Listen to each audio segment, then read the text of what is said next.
কাসুন্দি বানাতে আহামরি তেমন কোনো উপকরণ লাগে না, কিন্তু নামি দামি ব্র্যান্ডগুলো থেকে চড়া দামে এই কাসুন্দি আমাদের কিনে খেতে হয়। যদি ঘরে থাকা উপকরণ দিয়ে ঘরেই চট জলদি বানিয়ে ফেলা যায় এই কাসুন্দি, তাহলে কেমন হয় বলেন তো? আসসালামু আলাইকুম এভরিওয়ান, ওয়েলকাম টু শাইলাস কিচেন। আজকে আমি আপনাদের জন্য নিয়ে আসলাম সুস্বাদু আম কাসুন্দি রেসিপি। কাসুন্দি তৈরির মূল উপকরণই হলো সরিষা। তাই এখানে আমি নিয়ে নিলাম হাফ কাপ পরিমাণ লাল সরিষা এবং তার থেকে কিছুটা কম হলুদ সরিষা। পানিতে 10 মিনিট ভিজিয়ে রাখার পর সরিষাগুলোকে ভালো করে কুচলিয়ে ধুয়ে স্ট্রেনারে পানি ঝরিয়ে নিয়ে নিলাম ব্লেন্ডার জারে। এতে অ্যাড করে দিলাম 2টা কাঁচা আম টুকরো করে, দিয়ে দিলাম 4টা কাঁচামরিচ এবং 2 ইঞ্চি পরিমাণ আদা, সামান্য পরিমাণ লবণ দিয়ে এবার সব উপকরণগুলোকে ব্লেন্ড করে নিলাম।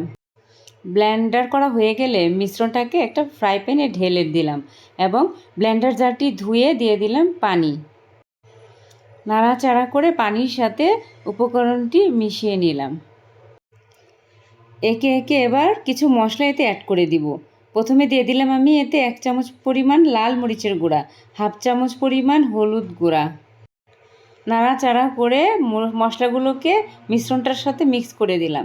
এবার এতে দিয়ে দিলাম হাফ কাপ পরিমাণ চিনি, দিয়ে দিলাম 1/3 কাপ সিরকা বা ভিনেগার।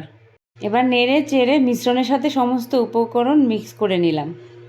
নেড়ে চেড়ে দিব এবং মিশ্রণটা ঘন হওয়া অবধি অপেক্ষা করব। ইতিমধ্যে দেখেন মাশাআল্লাহ মিশ্রণটা কত ঘন হয়ে এসেছে। এ পর্যায়ে আমি এতে অ্যাড করে দিব হাফ কাপ পরিমাণ সরিষার তেল। মিশ্রণের সাথে সরিষার তেল পুরোপুরি না মিশা পর্যন্ত নাড়াচাড়া করতে থাকব।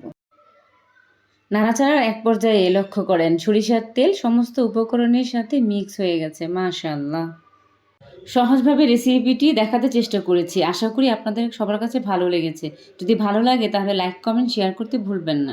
এভাবে কাচের বয়ামে সংরক্ষণ করে নর্মাল ফ্রিজে রাখলে 6 মাসের মতো এটা ভালো থাকবে।